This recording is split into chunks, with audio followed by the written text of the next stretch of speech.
Hi, welcome to our podcast. I'm co-host Violet Ruiz. And I'm the other co-host, Giselle Aguilera. And today's topic is about civil rights activist Dolores Huerta. The woman who did, and I would say it in Spanish, but no sabo. Ooh. So we have Giselle for that. Si se puede. Yeah. So this video is also sponsored by Texas Roadhouse. Yay! Endless delicious rolls made from scratch, bread, ice cold margaritas, fall off the bone ribs, and made from scratch sides. So yum. Also, we have 5-minute salads. Anyways, we should go eat there. Yeah, we do. They're supposed to come in 5 minutes after the food's running, but they don't be doing that sometimes. But the point is, delicious. Always go eat there. Early dine in from 4 to 5, and you'll get your food for $11.99. So yeah, moving back onto our topic, we're gonna talk about her early life. Yay! So she was born on April 10th, 1950, in Dawson, New Mexico. Her parents were Alicia and Juan Fernandez, who was a farm worker and a miner who later became a state legislator in 1938. So kudos to them. Wow. When her parents did divorce, Huerta and her mom moved to Stockton, California with the rest of Alicia's kids. So they started their new life here. And Dolores was a Girl Scout. Okay. Wow. She took dance and music classes and participated in youth group. She also shared chores with her brothers and helped her mother at the hotel. And then speaking of the hotel, her mom actually was the owner of that hotel, and it wasn't just a hotel, it was a restaurant and a hotel, I believe, in one, and in which her mother worked hard to get for them. And by opening this hotel, it provided lower to middle class income for her children. So it wasn't the best income, but it was enough to support them. She grew up in a poor and diverse neighborhood, and her mom, Dolores, always never fails to give props to her mom. She actually says she considers herself to be a born-again feminist, and she credits her mother for her sparkling, unflinching desire for justice. After her mom's divorce, her mom persevered from that marriage. Yeah. She really did bounce back with having all these, she was a waitress, working for her kids, really supporting. Entrepreneur. She was an entrepreneur. She really saved up all that. And at the hotel, most of the people that were in that hotel were farm workers that were taking up those spaces there. Yeah. Because she wanted to give back to where she was. And this hotel actually inspired Dolores. Like, her mom urged her daughter to be more sensitive to the poor and to follow religious calling of service to the needy. By example, she shaped Dolores into a bold, confident young woman with talent for organizing people around community causes. This actually got Dolores into teaching. Yeah, and so speaking of teaching, she was a teacher. She was a teacher. For a little bit. She was actually a teacher. She earned her teaching degree and taught English to farm workers, like their children. Mm-hmm.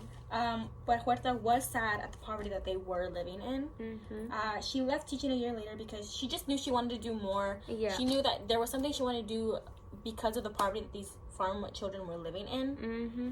And yes, and in her 20s, Huerta did witness the result of bloody Christmas attacks in Los Angeles in 1951 with a piece of police brutality. And Bloody Christmas was just a severe beating of 7 civilian members. By the Los Angeles Police Department on December 25th, 1951. The attacks were on Mexican American and 2 white young men. They were left with broken bones, ruptured organs, and it did prompt an investigation by the Mexican community. But overall, she did witness the aftermath of this, so it went her more into, okay, I want to do something about this. I want to help go beyond this. This needs to be stopped. Yeah. And after that, obviously, that's what a whole bunch of these, I guess, reasonings and ideas, I guess, really pushed her to be the woman she became. And at 25, she became a political director of the community service organization run by influential community organizer Fred Ross. And this is actually where she met Chavez, Cesar Chavez. And that's when the two became like a little group and teamed together. They formed what we know as the UFA, Organization of Farm Workers, which told for wages as low as 70 cents an hour. And they were also like fighting for those who were in those brutal conditions. They didn't have toilets in the fields, they didn't have cold drinking water, and they didn't have any rest periods for 70 cents an hour. Dang. So Cesar and Dolores actually teamed up, and this is where their inspiration came to then fight for justice for these people who were going through this. After this, that's when they went into strikes and more activism. Moving forward, which is also in like a little strike themselves where people are striking against, but they're still amazing. They're still really good. It's honestly, at this point, it's some of the consumers' fault. It's not true. It's not true. Not true. False claims. But we are also sponsored by Bath and Body Works. Yay! As of right now, we're having $12.95 all 3-way candles, which is the lowest that they'll go until Candle Day in December, where they're like $9. Wow. Yes. All of our summer soap scents did come out. We did just recover from our $2.95 soap summer event. Wow. They love Bath and Body Works. Wow, it's amazing. Yes, and currently $5.95 all of the full body mists. Wow. So and didn't you guys get like detergent pebbles too? We did. The boosters. We have detergent now. We have dry shampoo. Wow. We do. We have hair like conditioner. Don't you also have makeup too? Like lip gloss? Yes, and we actually do have we came out with a new line of face wash, skincare routine. Wow, what the heck? They are upping. They're upping. Yeah, so thank you so much for Bath & Body Works for sponsoring this. Yes. #love y'all. #love, waiting for our PR package. Yeah, that is amazing. Moving forward with Dolores Huerta and Cesar Chavez, they actually started, I believe, from my knowledge, one of their first acts was the NFWA March. This stands for National Farmer Worker Association March and Rally. This took place April 10th, 1966. That is insane how like far that was ago. It used to not sound so far. I know. It used to be like, oh, that was just like 40 years ago. But like now it's just like, girl, that's like ages ago. 60 years ago. Oh my god. Oh my god. That is crazy. Anyways, they basically fought for the farm workers. Obviously, that was their main goal. And everything that both Chavez and Huerta did together, they were fighting for these low incomes, for these conditions, for the farm workers being treated unfairly. And this also caused a lot of problems, like, with society then. They did a lot of marches. Yeah, in a lot of protests. Mm-hmm. Didn't Cesar Chavez actually write to one of the presidents? Yes, Obama, no? I think he wrote to... No, he didn't. No, he didn't. I saw the thing said Obama, and I was like... Guys, did I say Obama? I did not mean to say Obama. What? No, it wasn't Obama. It was... I think it was Reagan, no? No. Bush? Obviously, we know our president. Obviously, we do. Obviously, it was an assignment. Okay. Anyways. But Chavez did write to try to find a middle ground between the president and him. In 1965, this was prior to the strike, the NFWA joined several other organizations in a strike against the grape growers in Dialino that began with Filipino workers from the Agricultural Workers Organization Committee. This is the AWOC.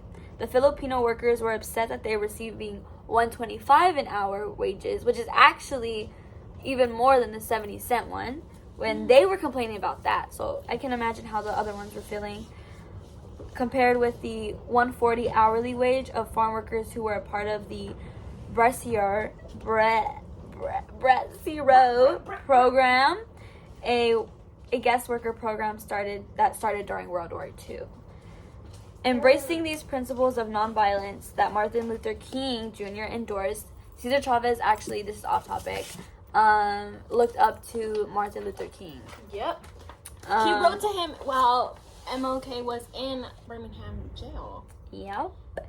These groups staged strikes and protests. In addition, they organized a successful consumer boycott of grapes that attracted international attention, which this was 1995, so by the time they had like these two strikes contribute to each other, because in 1996 they were fighting for the same causes. Dolores said that you cannot plead ignorance to our problems because we are here and we embody our needs for you. We are not alone. We are accompanied by many friends, the religious leaders of the state, spearheaded by the migrant ministry, the student groups. So they obviously had so many people backing them up and supporting them in what they were fighting for. At the end of the day, the farm work, they're used to being pawned by them. And the government, they felt like they were being exploited, which wasn't okay. This is another reason as to why they were striking to begin with. So this was one of their first of many strikes to have begun. And this actually goes into more of the political aspect of this.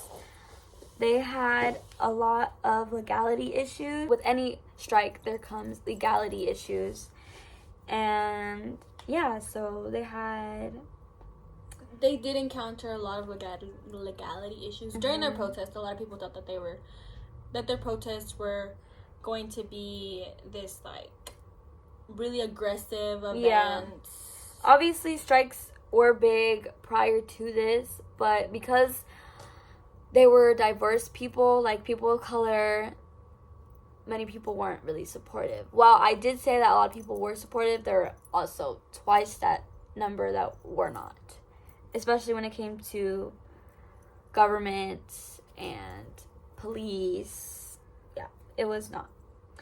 And with these strikes, as I said, there were a lot of like causes, like what's the word? Effects. Oh my gosh, effects that took place. And Huerta actually had been arrested for more than 20 times at non-violent protests, which is crazy because you'd think if they're not violent, why are you being arrested for it? But yeah, she's been arrested more than 20 times when these protests took place. In September 1988, a police officer broke several of her ribs and pulverized her spleen during a peaceful protest in San Francisco against then President candidate George H.W. Bush policies and platforms. After a lengthy recovery, she took a leave of absence from the UFW, turned her attention to women's rights, and embarked on a successful national effort to get Latinas to run for office. So she obviously, after these issues broke out, I think she persevered from that, and it pushed her even more to fight for more, because she experienced police brutality. The fact that a police officer broke her ribs is insane. Like, and this is probably a man hurting a woman. Like, that's not even acceptable today. Well, to a certain extent, and because we still suffer from that. A lot of people would think that after she witnessed the police brutality during the Bloody Christmas, a lot of people thought that, like, oh, she wouldn't put herself out there. Yeah, but no, she did. But she really did, and it was a lot. Yeah, and I think all of this, too, this is kind of a little bit off topic, but on topic. Really, her children, she had 11 children, which is insane. Props to her, because mama girl. I don't know how. I don't even want to push out one. Yeah, like, that's amazing. Her children looked up to her immensely. Like, she was a great example. She definitely was a great model to her kids. They definitely look up to her. So what's our other sponsor? James Avery. Oh. So if you can't tell, well, you can't because I'm voicing, but you can hear it. I'm actually wearing my James Avery bracelet. Hey, let's go. We love James Avery. They We love make their perfect charms. gifts. I know, literally. Mother's Day coming up. Oh, yep. Perfect Don't be gifts. shy. Shop over there. They They're did amazing. come out with a lot of Mother's Day charms. Yep. Earrings, rings, necklaces, bracelets, you name it, they got it. Anklets. Yep. Even for men. If you need a men's gift, even for men. they have a lot. If you have to a birthday, now you might be thinking like, oh my gosh, their prices like kind of iffy, but they have very affordable prices. Yes. Everywhere you go, they're gonna be expensive. But James Avery, like if you go on a charm, it's like $30 for a charm. I think that's like the least it goes down to. And they also have sales too. Yeah, they do actually have a lot of sales. So if you are looking for a Mother's Day gift, I'm pretty sure the Lotus Huertas kids are gonna be looking. Yes. You can just go shop there. Now moving on. Oh, outcomes. So obviously they had to fight for a long time because they weren't happy with some of the outcomes they were getting at first. They didn't achieve, like, they had a lot of trial and errors. Both her, and I say they as in her and Cesar Chavez because they were obviously a team. But Huerta was more, this is on topic but off topic. Huerta actually was the brains behind this whole movement. Now, it is said a lot that she doesn't get enough praise because a lot of people think that Chavez was the brains behind everything. But he was not. They actually bumped heads a lot. A lot of times they were like, boom, boom. But they did get a lot of Sugar Honey Iced Tea done because of how, I mean, look at the list now. Like, she is like 90-something and she's thriving. She's confident. She still has her foundation yep, up. She does, which is actually a good, like, one of the positive outcomes that came out of this. She became really well known and she actually, it was said that she had 8 honorary doctorates. 15. 15. 15 honorary doctorates. That she received a medal from the president. Yeah, she's Her amazing. activism. She's amazing. And the fact that she is a Latina and a woman doing this is insane because, I mean, it is just amazing how much you can do with that. Like, wow. And her foundation actually, when she did open it up, it's kind of like she takes young youth, you know, in every community, and she like trains them to be leaders, activists, and really tries to like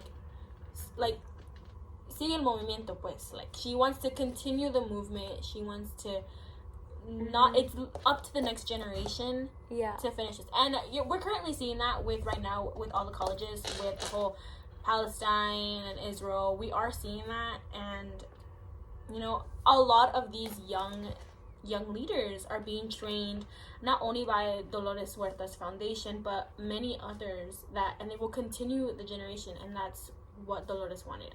Yeah.